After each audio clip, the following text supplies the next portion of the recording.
Welcome everybody to the Portland Track Festival pre-show with the Legends of the Forest. Go ahead and applaud. Yeah, all right. Cool. Yeah, as you can see, I don't have a desk here with me today, which I'm sad about. Yeah, thank you. That's the correct noise to make for that comment. But we have a lot of people up on stage today, and we couldn't bring desks for them all, so I had to keep mine at home.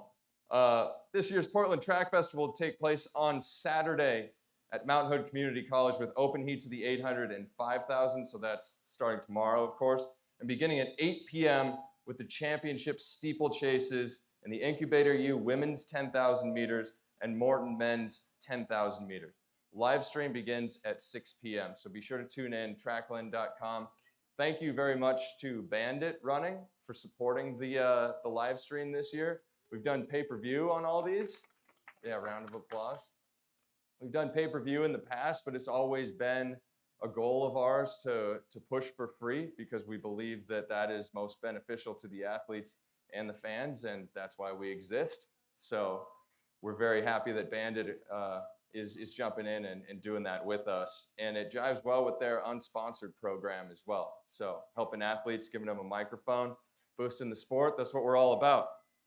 On Sunday, we're turning up the electricity all day in the Electric City because we're at Lincoln High School this year. Away from the electric forest once again this year, but we will be back someday, I promise you. But Lincoln High School is looking very good. We're very excited about the drone shots of the city, the mountains in the background, the hillsides. It's going to be a picturesque setting for the meet to take place. High performance events begin at 3:50 p.m. That's when the live stream begins.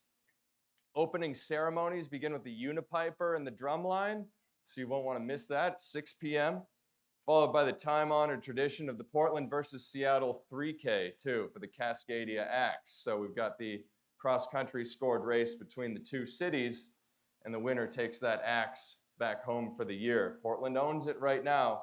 We'll see if Seattle can take it back this year. I know there are a lot of people in this crowd who hope that does not happen, so we'll see. The Wildwood and Stumptown Running High School Championship 1500s follow that, so be sure to watch that. Some of the fastest kids on the West Coast. And the second fastest heats of the day in the 800, 1500, and 5,000 follow that, because we turn up the heat all day. We turn up the electricity to just get faster and faster and faster. And then this is all capped off at 8 p.m. All eyes are on the track for the world-famous hot window. So do not miss that. That is the top heats, championship bronze level heats of the 800 meters, 5,000 meters, capped off by the 1,500 meters this year, which is always pinnacle event at the Portland Track Festival. So bring your painted signs and your scarves and your energy. This celebration of the city and the sport in an atmosphere unlike anywhere else in the country. It's pretty unique to Portland, this meet, and it's a special thing that we have here. Portland Track Festival is put on by the community. Portland Track Board is made up of members of running clubs throughout the city, and we consider ourselves an extension of runners and clubs and the community, and this is Portland's meet. And I think it's really important to have meets like this excel, because when it's based in the community, I mean, what are professional sports about if not for the people and serving the community and inspiring everybody out there? So when you have a rabid fan base behind you, like the city of Portland, which is what we try to do year in and year out, and all of you here, it just elevates those performances and really piques those athletes to really want to get after it and make statements in the electric forest. All right, yeah. I could go on and on about it. Yeah, people who work on this meet love this meet because it means a lot to them. And we find that when I like to work on things with meaning, and when things mean something to other people, I tend to work a lot harder. So we want to make that happen for the athletes as well. Athletes that race here come with an extra fire because it's a meet for the people. They come to make statements in the electric forest. Over 1,100 athletes are competing this year, and over 550 in the high performance section. So that is by far a meet record. It's quite possibly the most talent-rich middle distance meet on the continent, and maybe the deepest in the world when it comes to that kind of skill set. So it means something to compete here. All right. It means something to take the top heat here. It means something to watch here, and it means something to win here. It's everybody working together, and it certainly means something to help build this meet to what it's become. And thank you to all that have, and they're stationed here throughout the room. Tate's even over here on his laptop figuring out how to get more athletes in because they just keep coming. So you can't still sign up. There are no late entries at this point. But yeah, thank you, Tate, for all you do. You can see all the fields at portlandtrack.com and the champion heats at trackland.com. All right, let's meet some of the legends of the forest who will be competing again here in Portland this year. So, introductions. A runner-up finisher in the 5,000 meters in 2021. He runs for the Nike Union Athletics Club, David Ribich. Please come on up. Get up here. Perennial Portland Track Festival Championship finalist, 403 runner, and Portland's very own Eleanor Fulton. Please come on up. Yeah, take whatever seat. Yeah, take whatever seat you want, Dave. Soon to be Australian Olympian and 14:57 5,000 meter runner, an excellent 10,000 meter runner also. Please welcome Lauren Ryan.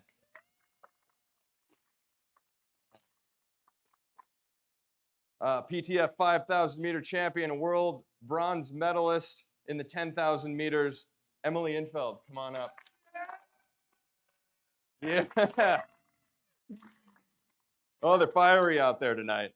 Defending PTF steeplechase champion and U.S. Olympian, Colleen Quigley. Come on up. Welcome, Colleen. Two-time PTF 1,500 meter champion and your mom's favorite runner, Craig Engels. Come on. Oh, yeah. Nice to see you. Yeah, good to see you. I guess that's you, yeah. But I do have questions lined up. Craig, now that you grabbed the mic first, is there anything you want to just get off your chest right off the bat? I want to thank. This is all. No, it's on. Oh, it's on. Yeah. Oh, I want to thank you guys. I don't think anyone really sees how much work that Tate, you, and Matt, and everyone, Kellen, everyone else puts in.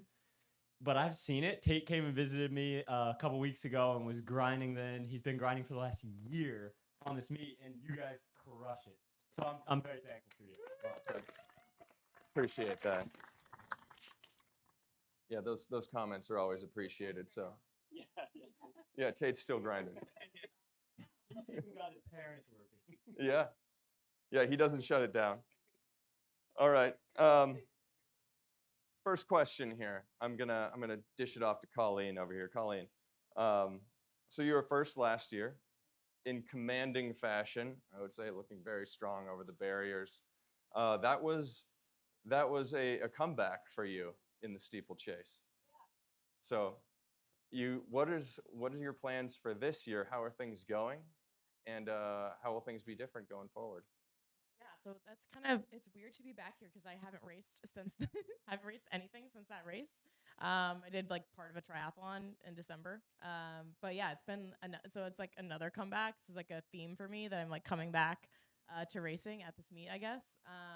But I'm really excited. I've been on kind of a journey with health stuff over the past actually couple months or a few months has been like there's a lot of stuff going on. I just sent out like a friggin' book version of my newsletter that I do. I try and do it like every month, but it doesn't always happen. And the one that I sent out this week was like a chapter of a book. It was like really long, just because I feel like I've been through a lot of stuff. So I actually feel like I'm getting here being like, I'm racing. Like, have I done one hurdle workout before getting here? Yes. Have I done exactly 0 water pits since being here last year? Yes. Am I like terrified? Yes. But I'm here and I feel like this meet has good vibes for me. I got one chance to, I think this is the 3rd time I've done this where I've had like one chance to get my time for US champs. Oh, this is better. Okay, great. That's so good. I did feel like I was like yelling and no microphone. So anyway, I'm no stranger to like, I have one chance to get my time for the trials and it's the day before the window closes. So you better do it type of thing. Been here a few times. So it is kind of terrifying, but I feel like there's really good vibes in this forest out at Mount Hood. So tomorrow night we ride. Well, let me just say, you said you've been in that position multiple times. Yes. You've done it every single time. Yeah. So That's true. Yeah. That's true. you can do it again. We're gonna get there. And last year you did it and won the entire race. Yeah. So, Luckily, this year there is some more competition. Last year, bless up for the wave lights because it was like me versus the wave lights last year, which actually wasn't that bad. I felt like very relaxed. This is the only time I've ever run with those things, and I was like, these kids be out here cheating. These are so what the heck? This is amazing. So yeah, that was actually really nice. We don't have wave lights this year, but we do have a lot more competition. So I think that'll be really good practice for US champs, the trials, where I'll just be, in the mix. And, in the steeplechase, you don't have your own lane. You're hurdling with other people. And so last year probably wasn't the best prep for that, since I was just had a great view of every barrier and every water jump because I was out there by myself. So this will actually be like a good prep for what I have to do in a couple weeks if I can get there. well, let me just say the people here love competition Yes. too. The wave lights are great, Yeah. but we love watching competition. True. So And that's what we're all I'm about. actually a really bad time trialer. I'm really competitive. And so my best races have always come from not even looking at the clock and just, I'm sure that's true for everyone. I'm not like some kind of anomaly, but just like racing people, you run fast. So I'm actually really relieved that the field is legit. And yeah, I get to just kind of mix it up with some girls. Yeah. Yeah. All right. Exciting. Emily, let's see.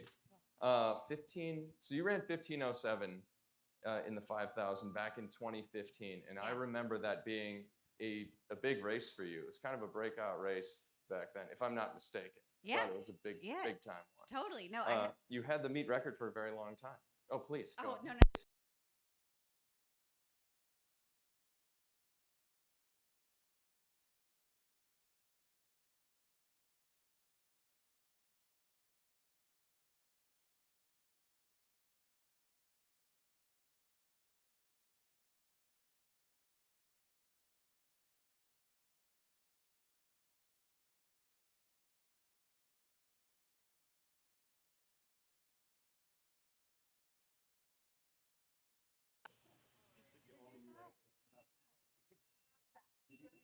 I think we're good. Oh, We're nice. back on. We're back on now.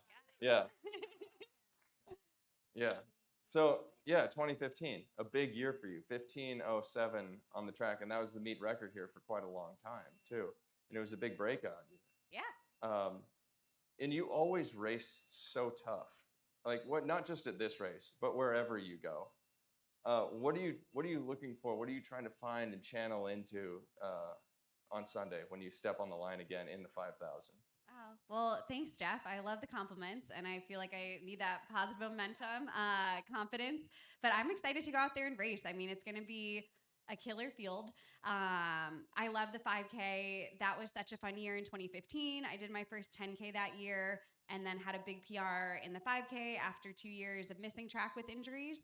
And I'm excited to just try to run hard out there. We're gonna have a great pacer. We're gonna have a lot of people going for the Olympic time. My year this year hasn't been great, but I feel like I'm getting my body on the right track and feeling excited and confident to just go compete and see a lot of friends out there and just run hard with. I feel like I love almost everyone in that race. So it's fun when you're there and you're like, okay, yay, all these people are working hard. I want to work hard with them, and we're all just gonna try to run fast. So it'll be great. And everyone in the stands too. Well, you've lived here for so long, and I hear Yeah. you're coming back too. I know. So- It feels like I still live here, but I was here for 10 years, left for a year, and then I'll be back. I can stay away. Yeah, Come back. which brings me to my next question too. Everybody's pumped about that. Yeah. It Oh, seems thanks. like. The city of Portland. They Yeah. couldn't wait. Max Crush Monday, every Monday. We've just been waiting for you. Yeah.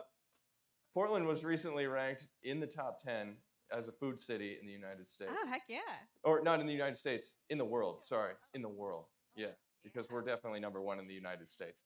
But what are your go-tos? When you come back here this weekend, where do you have to hit? Oh, man. Eam is like our all-time fave. Mhm. Love Eam.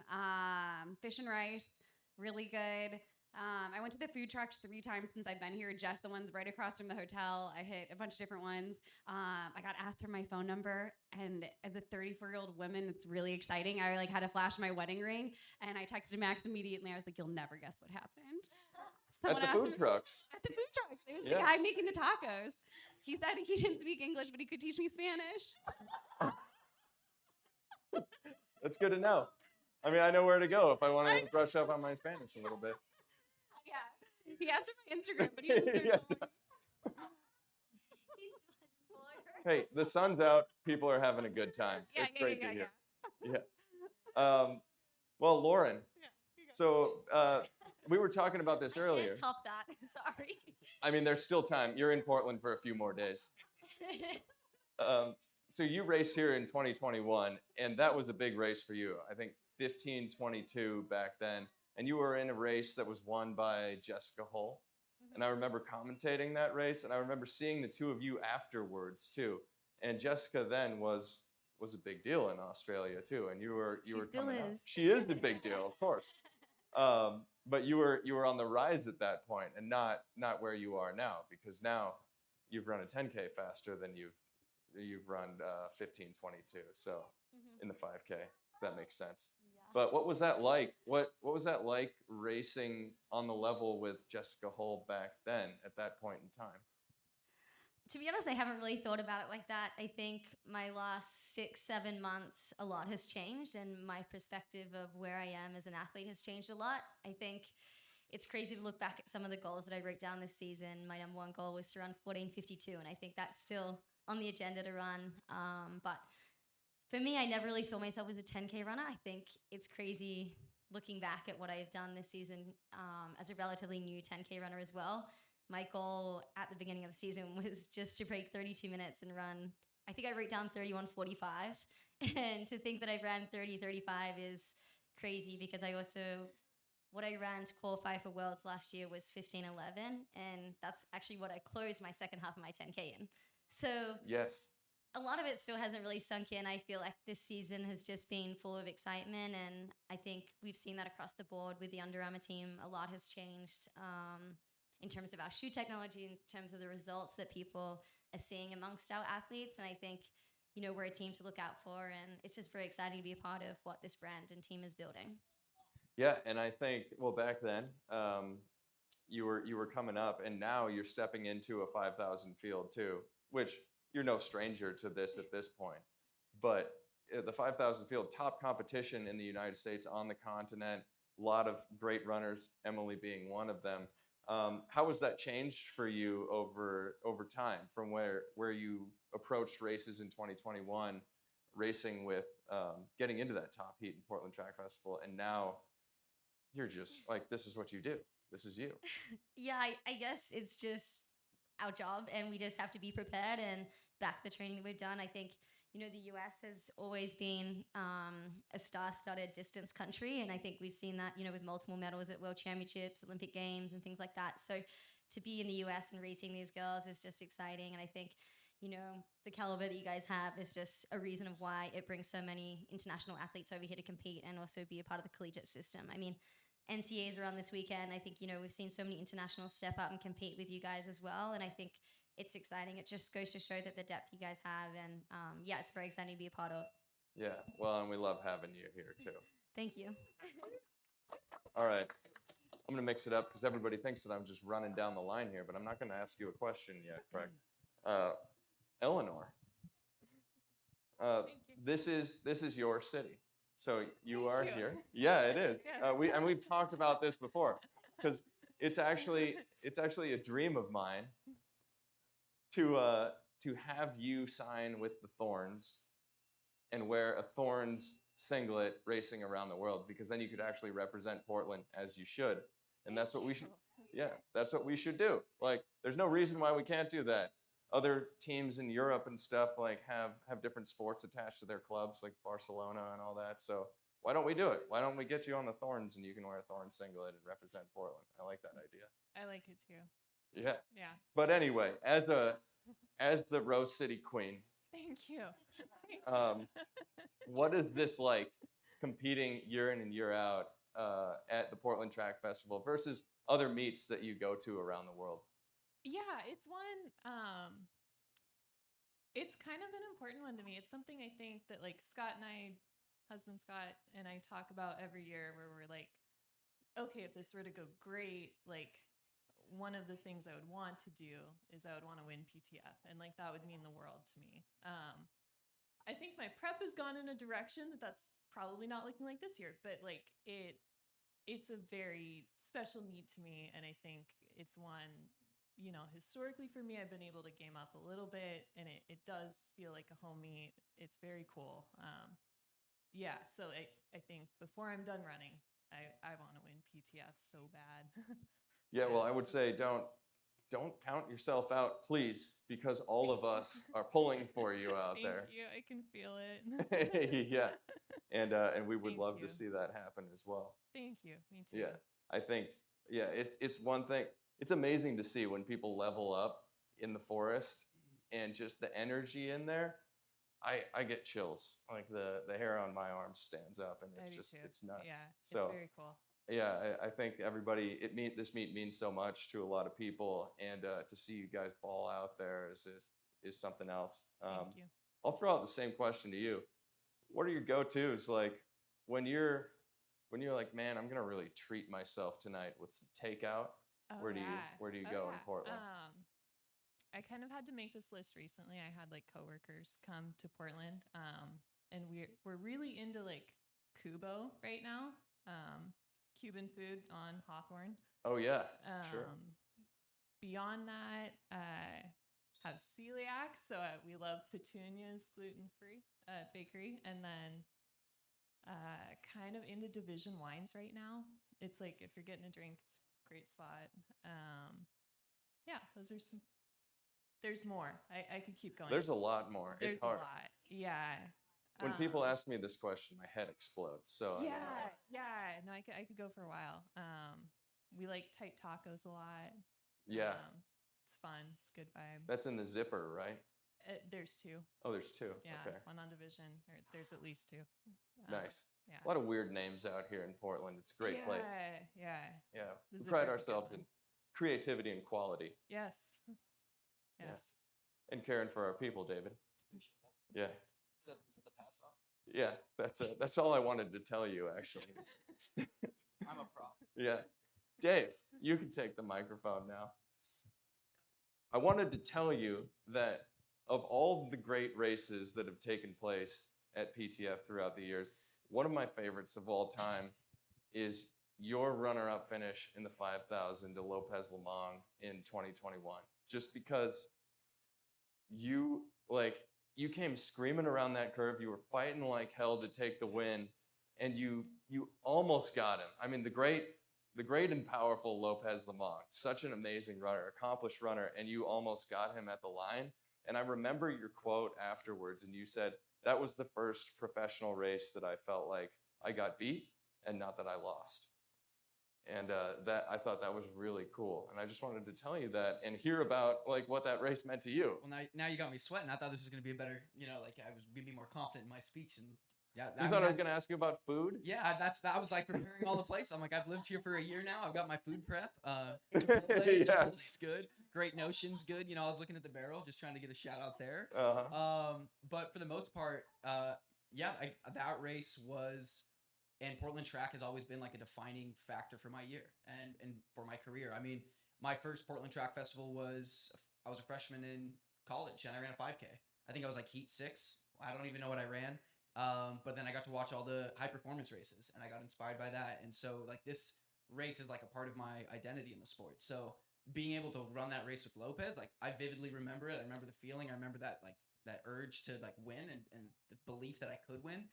And like that's kind of what I chase when I'm in the electric forest, is because like tomorrow's race or Sunday's race is going to be a hard race to win. There's some big dogs in there. You're in the 15. In the 1500, I've ran the 15, I've ran the 8, I've ran the steeple, I've ran the 5K here. Don't put me in the 10K. It's your choice. Leave that to Lauren. But it's one of those things where like actually your intro speech was what my speech was going to be when I was prepping today. I was like community and thinking about that, because when I ran that race in 2021 with Lopez, it was the first time like I broke out of that professional shell and like really went after a win. And when I think about kind of what the community means to me in Portland, like there's going to be opportunity for those high school athletes to watch world champions, Olympic medalists, and people like that compete on potentially their home track, the track that they work out every single day. And so honestly, like Craig was saying at the start of this, like kudos to you guys for putting on a meet like this, because kids are going to be able to see world-class performances in their backyard. And that's a super rare opportunity. And you pull people into this meet. There's people that could be in Diamond Leagues this weekend or could be chasing elsewhere, but they come to Portland. And I come to Portland. I mean, I live here, so I have to be here. But you want to. But I want to. I mean, I hope that, like, beyond being a racer here at Portland Track, like, I hate to break it to you, but I hope I'm involved with this meet for the rest of my, like, livelihood. You're wearing an old school hat. Old school hat. I maybe get a tattoo. My first kid's name's Jeff. You know, that's everything's lined out for the future. But that 2021 race is, yeah, a big part of my career. Well, she sounds like she's going to be a great kid. Jeff's gonna be great. She'll look just like you. Yeah. Hopefully not, actually. Well, yeah, let's see. Yeah. Yeah. That's incredible, and I think like that's part of our mantra is like we want to elevate running in the city, but we also want to use running to elevate the city too. There's everything we need here.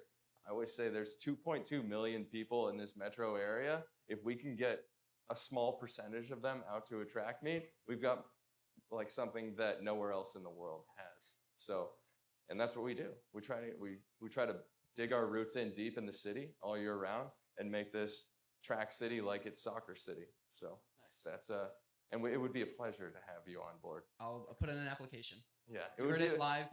I have a job. It'd be a pleasure to be your assistant one day. Perfect. Back Cra- to Craig. Yeah, we're gonna pass it. to Why Craig didn't you then. come to my wedding last year? That's a good first More question. important things to do. Oh, ouch. I'm just kidding. That was really rude. Yeah. I had nothing.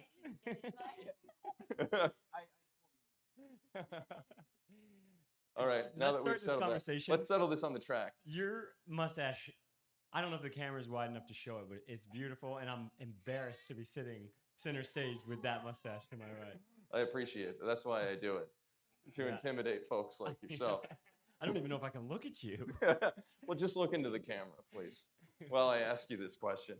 So what I know about you, if there's anything I know about you, is that you love big moments and you live for the big moments.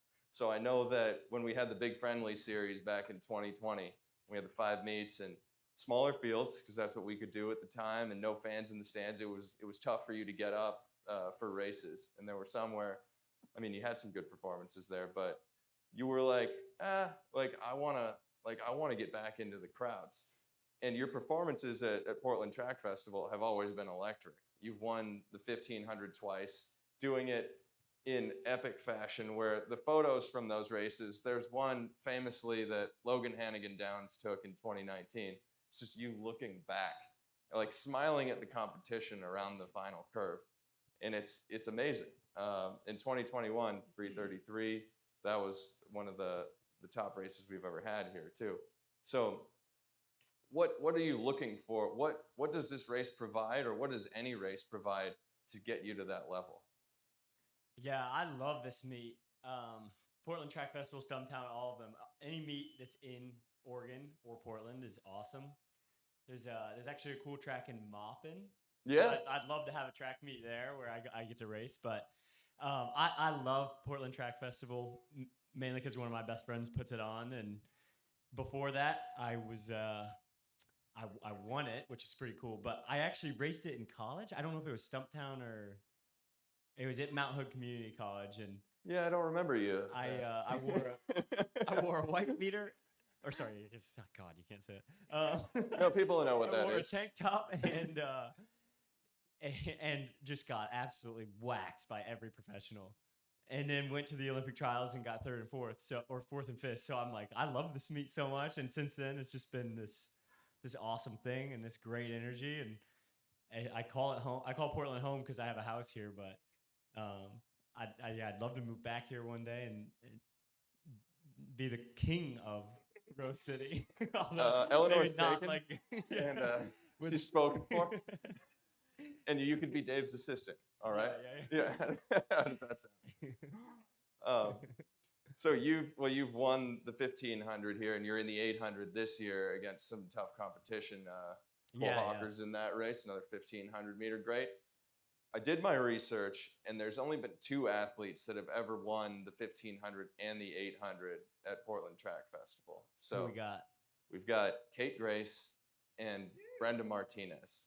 2 great athletes. I'd love to live up to half those athletes. Are you gonna? Yeah. What are you gonna do it this Sunday then? Yeah, I mean, every time I go to a race, I'm looking to win. Now, a lot of times that's a little unattainable, but I don't think it's that unattainable this weekend, and that's my main goal when I come to races. So, Cole Hawker, beware. Nice. You heard it here first. Yeah. That's some good hard trash talk there. Yeah, it was Craig. real good, right? Yeah, real tough. Yeah, well, great. That's all the questions I had. I guess we could open it up for a couple questions from the crowd if anybody has them. Go ahead and raise your hand and I'll repeat the question. If not, then yeah, we've got one. This is for you, Craig. What do you think about the Josh Kerr Ingebrigtsen beef? Do you think it's good for the sport? Do you think it's real? Do you think it's fake? I haven't thought much about it. I do I think think it's Dave cool. can talk to that too, right? Yeah, this kind of discussion podcast. I think it's cool. I don't know if it's good or bad for the sport. It's too early to say. I don't know if you guys know that parable, but yeah, I'll let David Wise. speak on this. Very wise. Dave says no. I'm too close to it. I feel like I'm biased in a way. But the thing that's good about that, I know you asked Craig this question, and Craig pawned it off. But when me and Craig were talking about this earlier, we were just texting about this actual question. Regardless of the outcome of this, there's more eyes coming to the sport because of it. So the real, whether Josh wins, whether Jakob wins, honestly, the real winners are the people that are enjoying it and the people that are like taking away like this excitement and honestly like anticipation for that race now. Like every time they go to the race, it's like, I'm tuning in. I have to watch this race. I also like that. So good for the sport. It's good for the culture of the sport. Is it good for those 2 guys? I bet they're probably, yeah. Financial, yeah. They're doing all right. I know that. They're doing all right. They can afford this. Is it good for Kendrick and Drake? I guess we can ask that question too. Yeah, Craig actually is good on this one too. Yeah. Well, we don't need to dive into that. Anybody else out here? Questions? All right. That's it. Any questions for us? You guys, before we let you go. What time you need to be at the track? It's on the website. All right. That's it. Thank you very much for coming, and Thanks for we will tuning see in. you Saturday and Sunday. Good night.